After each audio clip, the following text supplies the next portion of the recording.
Welcome back to the Keep Going podcast with Vin Kennedy. I'm your host, Vin Kennedy. Today we have my favorite guest. I mean, he's just the best, you know what I mean? But we have Dan. Dan, we don't even need a brief intro at this point. Um, I will give you the intro I normally give to people. Dan runs 100 miles for fun. Recently in September, he did the Last Man Standing, which was a 4 mile loop on the hour every hour. He came in third. He ran 144 miles, which just right there, bud. Yeah. I mean, I feel like when you're in this world now, and to me, 144 miles is like a 5K compared to these two men that are out there right now doing the same. It's the world championship of the backyard races. And they're going on to their fifth day of running in a row with the average of 24 to 25 minutes of sleep per day. And they're at 440 plus miles, maybe 450 miles now. They're 100. Each loop is called a yard. So a 4.2 mile loop is called a yard. And they are 107 yards in. So Insane. Absolutely insane. what I did was a minor league compared to what's going on right now. But yeah, Yes and no, though, right? Because it's relative. Like to the person that runs 5Ks, what you did is fucking insane. right. Obviously, to you, what they're doing is nuts. But I think that also that speaks to like how we act, right? Where it's just like we know that we're not the best at this thing, but we really enjoy it, and we're willing to just see where we could go with it. Yeah. And I think the cool thing about this in my mindset, or how I look at this stuff, is like that is possible. When I look at that, I almost get like mad. Like I'm like, why did I stop at 144? Like that's possible. But I even heard actually at Running Man Festival where we just were last week, Harvey Lewis was on stage and he spoke about how when he lost the one of the backyards to Courtney Dahlwater one year, he was saying that he let his mind quit. And then from that day on, he said he would never let his mind quit. He would only stop if his body couldn't go any longer. And like I couldn't relate to him saying that more after the experience of the 144, because I would agree. Absolutely. I let my mind stop before I let my body stop. And I can say all the things I want to say about like why I chose to stop. At the end of the day, like my mind stopped and I was capable of still going. And how I really view that is like, hey, I have more in the tank. I'm young and all that. And now going into the next one, which I plan to do again, I am not going to stop until my body cannot go any further. So it's cool to see the greats, a man that's in it right now. And this is my whole thing. Like, you forget about the ones that he lost because of what he's doing right now. And that's how I see my future with this kind of race format, is that one day I'm going to be talking about 300 plus miles, and that 144 is just going to be a number of the past, and it's going to be about that day. So it's just moving forward always. Yeah. It also sounds like failure of 144 miles just becomes a milestone that lets you know that you had more in the tank. And one thing I know that you are obviously humble, but let's also like keep in perspective the fact of like you're a coach, you know your body too, and not that you were gonna break down, but you knew like if I go for 200, I'm gonna be pretty banged up. Like you were actually playing it smart to, like the David Goggins that we could kind of subscribe to, and it's just like let me just break myself, and you kind of are also very aware of that, and it was more of a strategic move to be like, hey. I mean, you said it to me, which was like the coolest line to hear out of a friend. And it was like, I learned what I needed to for this race. Yeah, Cool. absolutely. I think like everyone should establish their own values and just constantly live through those values. And luckily, like, or fortunately, I have established my values and I went through them in my head as I'm going through, and I checked off all the boxes of like, I followed through, I had fun, I had faith of where I would get, and like I was healthy, I was good. And then there's the whole owl story. So there there is good reasoning why I stopped, and I don't regret why I stopped at all, because what we were able to do the following, like I still ended that month where I thought like that was it. I was going to have like 100 miles that month. I think I had a 300-mile month. and that was like a big month to unexpectedly. So we were still able to have fun, and that's one thing I didn't want to miss out on, was just the fun that I have with the community of people that we've surrounded ourselves with as we grow in this running world. I really didn't want to miss out on that. So I was like, oh, if I can just get really far, and we said 130, so I'm past 130, and I think I went super far, and I'm capable of like resting a little bit and coming back with no injury. It's worth it, because now I know the systems I created, what I need in order to come back and like crush a course record, or go further than I'd ever believe. Yeah, absolutely. And what would you say is the biggest difference from 100 miles to 144? Even if it's mental, if it's physical, like what were your biggest takeaways from that race? Um, Dude, it's crazy. It's like 100 miles after that was like my mindset was like, I'm gonna change my shorts at 100 miles to put on lucky shorts, because now I know that the race just started. So it was like 100 miles was like, yeah, I know I'm gonna get there. I just like don't know what it's gonna feel like afterwards. And to be honest, it was just like spurts of like the legs were a little trash. The course was definitely tough on the legs, with a lot of up and downs. But like you get used to the pain after a while, and it's not going to get much different unless you get injured. So once you get past that, it's like you have ups and downs of energy. And I was at mile like 115, and I was clipping 8-minute miles, and I was like clipping faster miles than I was earlier on in the race. So it's pretty amazing, like how the body will just like go through waves. And I think it's something more like the body's just like, oh, this is what we do now.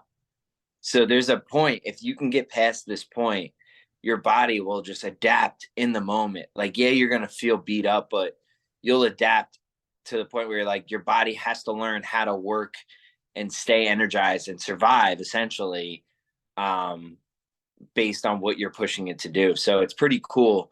Like you hit another marathon, and it's like, damn, I kind of felt good right there. And then maybe 2 miles later, I'm like, I forget I'm 130 miles in, like, and then 5 miles later, I'm cracking up like, yo, this is bad water. Like, it's crazy. Like, it's a mindset. It's very up here. Like I said, you get over that pain that the body's just subjectively going to have for the rest of the time. It's not going to get worse unless you're injured. So it's all controlled on how you're thinking up there. Yeah, absolutely. And what would did you have a mantra for this race? Um, did I say anything for this race? Do you remember? I mean, we had like going into it, we were calling it like last dance standing. Yeah, Um, and it was really just like the crew really truly believing like I was gonna win this, and it was like me in my heart like I'm gonna win this. There wasn't anything out there I was specifically saying over and over that I can remember. I just remember just like enjoying it.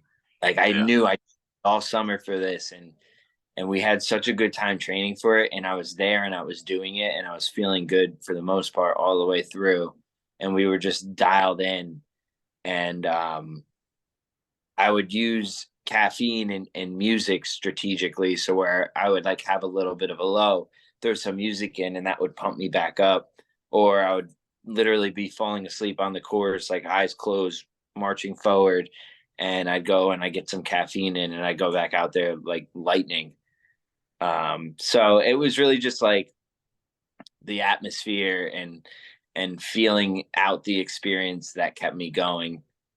Not yeah, exactly something where it's like words in my head. But there absolutely. were parts where I had like an absurd amount of confidence, where I remember there was a guy out there, he was part of one of the teams, and he was like rooting us on, and I was way ahead always, at least for the last 10 hours. And I'm running past the guy, and he's like, how you feeling, man? You're looking good. And I was like, tell them I'm Dan and I don't get tired. And he It's was awesome. like, yeah, I'll relay them the message. And I just like, I was just in this mode of like, I'm gonna win this shit. Like these guys, I'm gonna try and get in these guys' heads. So I was having fun. Yeah. It's that like let the other guy quit mentality where it's just like obviously you're not like, like trash talking directly, but it's more of like to pump yourself up and just give yourself the confidence, right? Yeah, 100%. Like when you're that deep in, you have to find ways to get yourself excited. There was like little things like getting to the 100-mile marker. Like I knew Nick Bear had told me out there that he was going to be finished at 100 to be ready for the CIM in December. So I respected that, but I also knew like, all right, after 100 miles, like I just beat Nick Bear. That gave me another boost. Like hitting the 100 miles, putting on my lucky shorts, like we said we were going to do, that gave me a boost. And throughout the whole race, like there was just like little wins I would check off. Like, oh, after this lap, I'm gonna have ramen soup. And I would be telling the guys I'm running with, like, I can't wait to get back for that ramen, man, bro. We got like 50 minutes and it's there. So little wins, little mile markers that keeps you going as well out there. There's so many mind games. It's like a huge game of chess that you're physically pushing through. Yeah, absolutely. And do you have any other like takeaways from the race or about the race until we switch gears? Um, it's all about the journey. So what we did and what I did single-handedly for myself leading up to this race, and I'm talking from visualization to training hard to consistency to surrounding myself with people who are better, whether they're better than me always or they were better than me in the day that we were running together. Like I always found ways to get better by surrounding myself with others sharing and aligned in the same passion.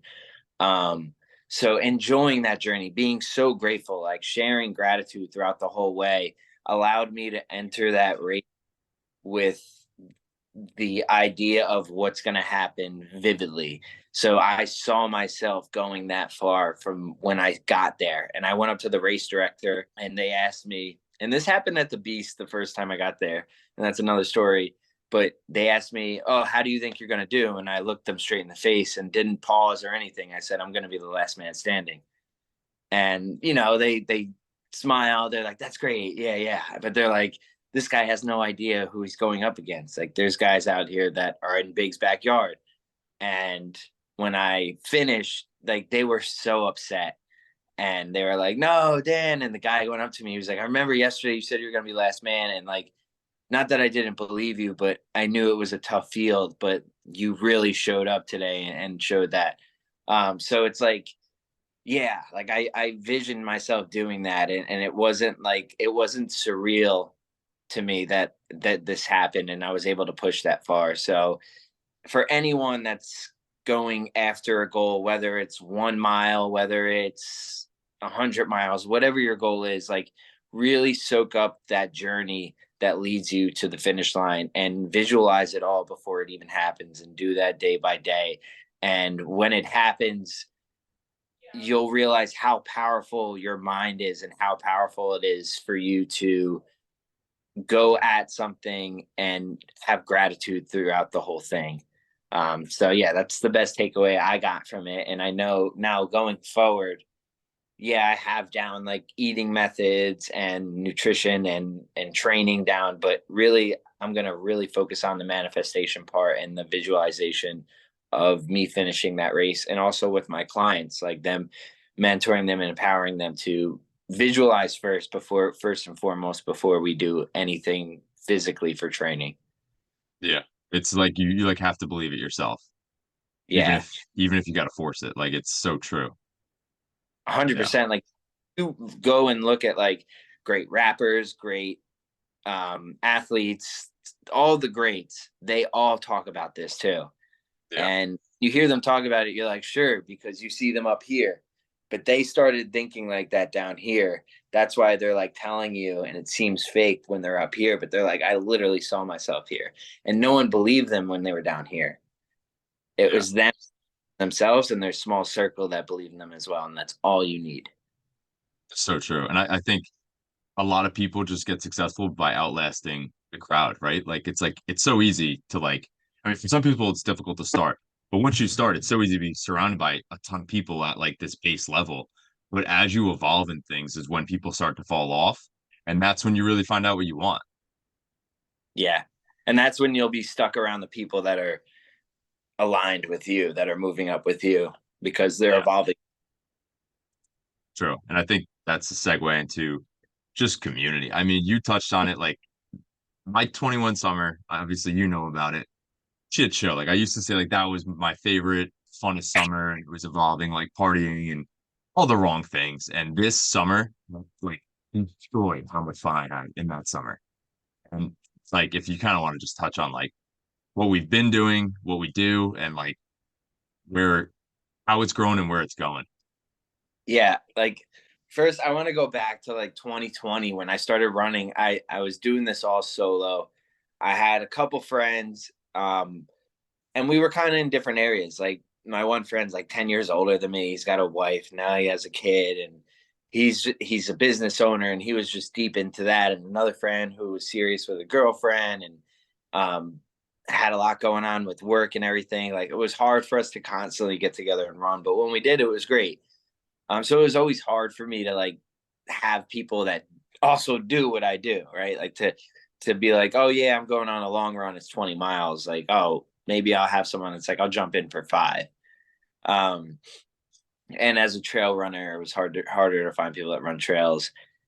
But I just kept going, kept training, and kept showing up, and kept hitting different feats, like running 100 and doing new recovery methods, right? That's how we met at the Banya. So, like, doing more things that were aligned with what I was training for, outside of what I was training for. So, like the Banya, um, going like adding more people on Instagram, finding more people that actually do ultra marathons, talking to more people at races.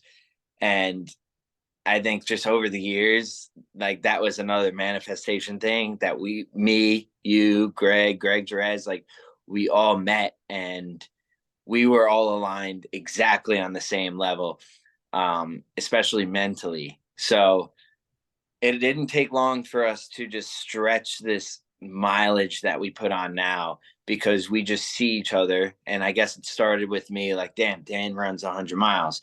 But like, we're similar in the mindset, all of us are, where it's like, well, if Dan can do it, I can do that. And that's where it took off, right? We all see each other doing these amazing things.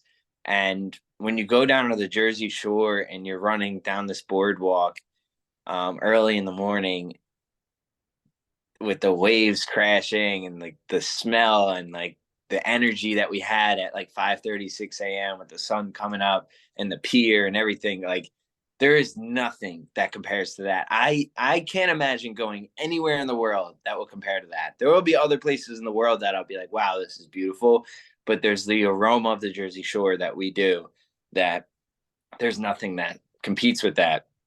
So that tied along with like us being like, let's go a little further. Let's go a little further, and just like doing crazy stuff, and kind of we're like acting like we know what we're doing, but at the same time we're like, it's all up in the air, we'll figure it out. And we always do. And we just kept amazing each other that like we we were also all signed up. So the big thing was we all had something on our calendar. And the things on our calendar were like all like things we didn't think were possible, right? I had Last Man, and I'm talking about 130 miles, and I'm saying it, but like same time, it's like, damn, that's a lot of miles. And Greg Gamble had the 12-hour race, and he never raced more than the 55 miler, and that was like difficult for him. And Greg Jerez was training for his sub 3, and we all knew like he was going to go way under sub 3. So we were just like interested more, like he was more like, I don't know how fast I'm gonna go. We're like, how fast is this kid gonna go? Yeah. And you had, Tyler, something that you said you were gonna do. You kind of threw it in the back, and then you saw me do it, and you were like, I got to do this. So we all had that coming up, and we were all pushing each other, and we were just like, well, we got to train really fucking hard for this. And that's, I think, where it started going crazy, where we're like, all right, let's hit the back to backs together. Let's do some Jersey Shore ultra marathons. Let's do some crazy stuff. And it was really just like our energy together, and you threw together that NJ Run group, and just people in there were seeing what we were doing. They were feeling our energy and they wanted to be surrounded by it. And that's what it is. It's infectious. It's just like we showed them like how much fun it is and how far we can go. And like it seems crazy, but like we're doing it. And um there's nothing like it. And like come along, like join us for 3 miles or join us for all 27. It doesn't matter. And we had some people like Sean who were very impressive and like coming with us like weekend after weekend as we started establishing like ultra marathons every weekend. um like it's really like I don't know if Sean would have done that on his own. Probably not. It's because he saw what we were doing and he saw how much fun we were having. We're running in Philadelphia at like 5 a.m. in the pouring rain, and we're laughing and we're having fun. Like we are showing people that like running isn't all like that burning in your lungs feeling and tasting blood in your mouth, like pennies in your mouth. It's really just like coming along together no matter what distance you're going to do. I guarantee if you're with the right crowd, you're going to go further than what you imagined. And we even saw that at Running Man with Jesse Itzer's son. They didn't talk about it at all. This kid's 9 years old and he ran a marathon, or Sick. however, 9 or 11, whatever it is. It's insane. He ran a marathon throughout the day. So if you come together with the right people, you can do extraordinary things. Yeah. I mean, I couldn't have said it better. And I think it's like we love running. We all have a love for running. And I think we're getting people along that don't even love running. And I think that's the key thing where like I've said it before, like we could be flying fucking kites. I think I'd get out there at 4 a.m., 5 a.m. Like I think I really just with this crew and with the energy, like you're saying, like that's what it is. It's not the task of running, though we do enjoy it and like, it gives you the endorphins and stuff like that. It's fucking everything. Yeah, and I think it's the hard part too. Like the band of brothers, like you're doing a hard thing together, so it's gluing you guys together more because you're enduring it together. And like sometimes four of us can be having a grand old time and one of us can be struggling, but because the four of us are like holding it together, we bring that person, whoever it may be. It could be me, could be someone else, and we like hold them together and push them. And again, it's gratitude at the end. They have a lot of gratitude, like thank you so much for getting me through that, and I hit a PR. And then like you look back at it and you're like, wow, I had so much fun doing that. Let's do it again. And maybe the next time it's a little easier, like we had with James. You said he could barely made like 2 miles the first time he went out with you guys. He comes and runs 12 miles with us, and we're clipping miles faster than what he's used to. Yeah, I think And PR, everything. yeah, he was at PRs, and it's just Right. like it's crazy. It's like I said before, it's infectious. Yeah, absolutely. And I think the cool thing too, like branching out is incredible. It's so cool. And like that's more fun to me. It's like meeting new people and just kind of interacting and connecting. But the training aspect, when it comes to like surrounding yourself with people that are better, like you said, like there's some days that like, I mean, we're all doing crazy stuff. Like I'm hitting a track workout on a Wednesday and Saturday, maybe like my legs just aren't there. But then you go run with like Greg Jerez or Greg Gamble and it's mile 22 and they're hitting like a 7:30 and it's like, well, what are you gonna do? Fall back? Like, yeah, you could, or you could push a little bit and like you might find that second win. Um, and I know just personally, and I know it happened for you as well, but like my easy pace is like stupid. Like I could run like a 7:30, I don't even know, 7:20, and it's the same heart rate that it was a year ago. And it's not me. It's surrounding myself with people like you guys.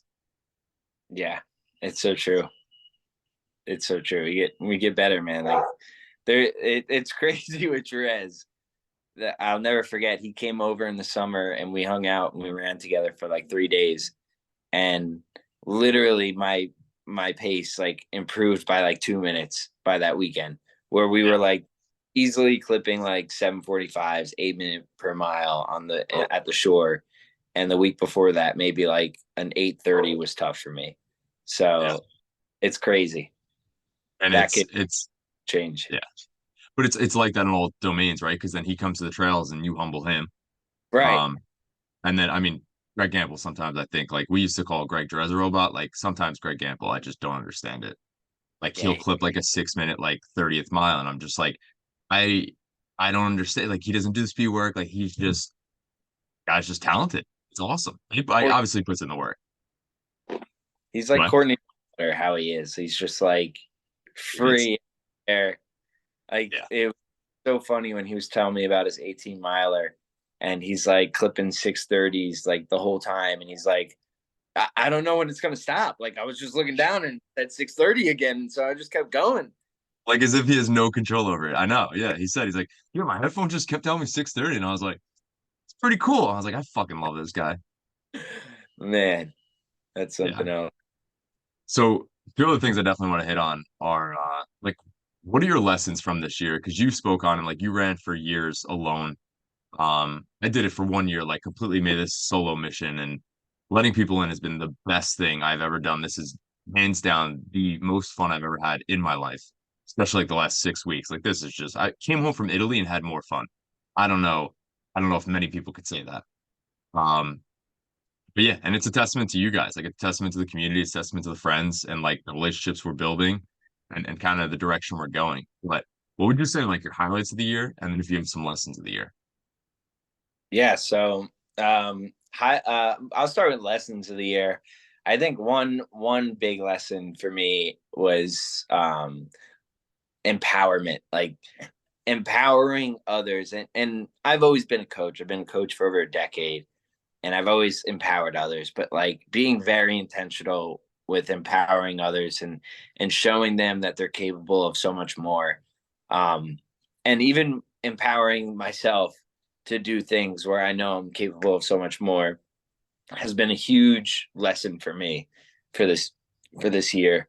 Um, and then alongside of that, um, like I was saying before, was manifesting and like believing in my vision and like having zero self doubt and just going after the things that I really want in life. And like I was able to establish my passion and really establish my purpose. And I think from there I built this confidence alongside with the training and running the 144. I built this confidence where I was able to do things that I've always wanted to do throughout my whole life and take big leaps in my life that I've never done before.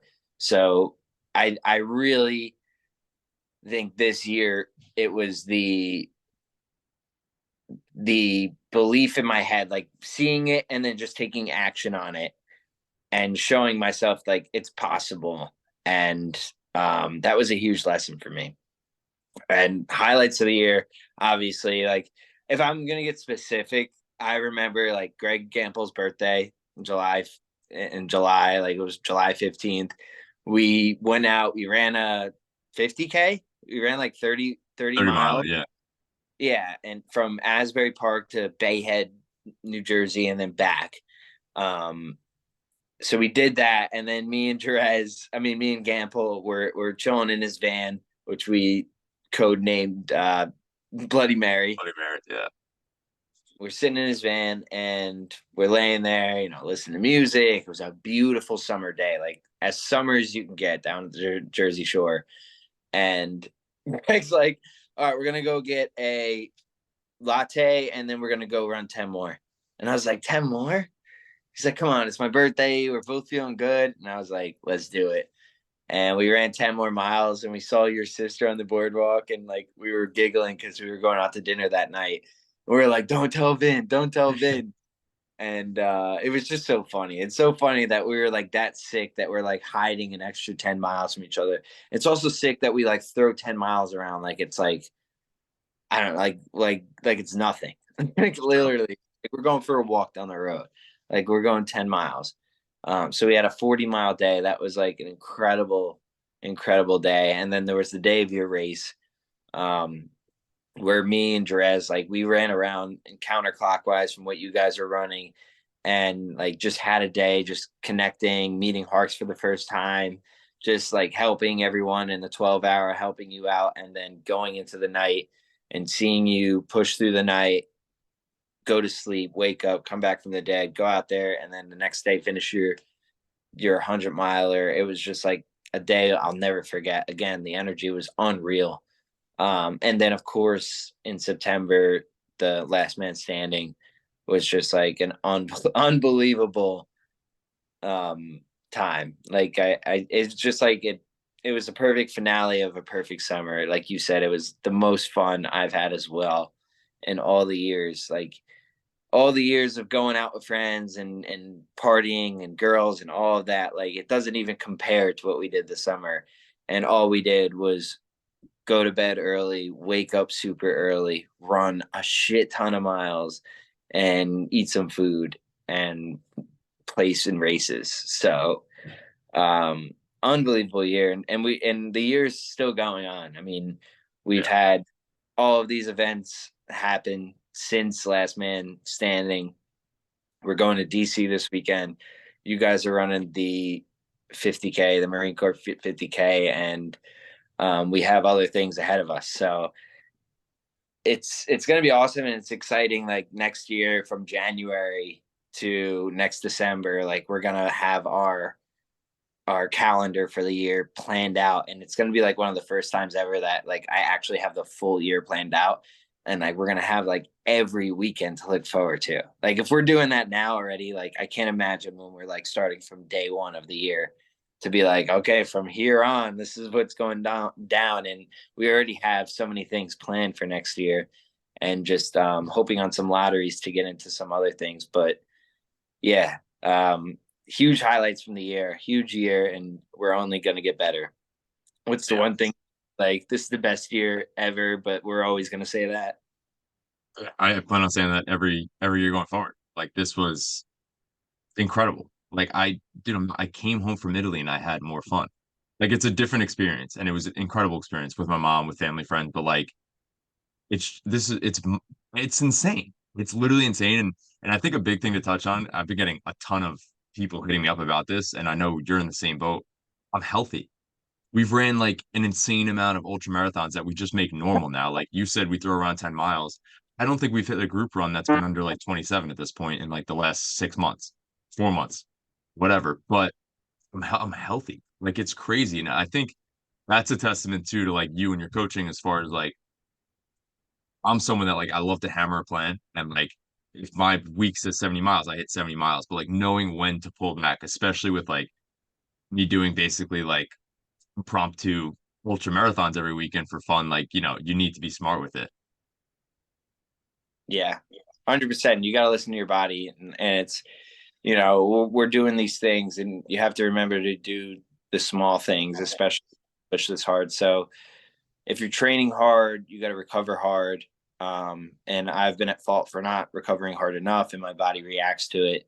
But I do know how to get my body going. And it's almost just like a slap in the face. It's a humbling experience to get the ball rolling again and listen to the body, and know when to go hard and know when to cut back a little. Like if right now I have nothing on the calendar, so there's no point for me to like be busting out 100-mile weeks. Like I'm only hitting 50, 60-mile weeks, and I don't plan to go above that.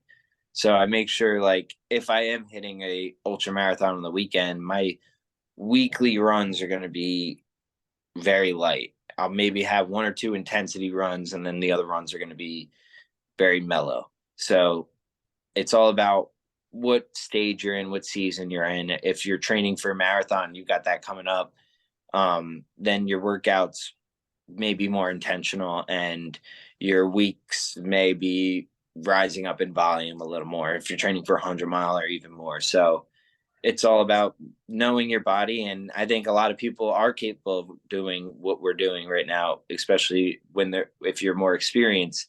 You just have to know when to pull back and when to let go. Yeah, so true. You got anything else for the people? Um, nothing too exciting, not right now. What about you?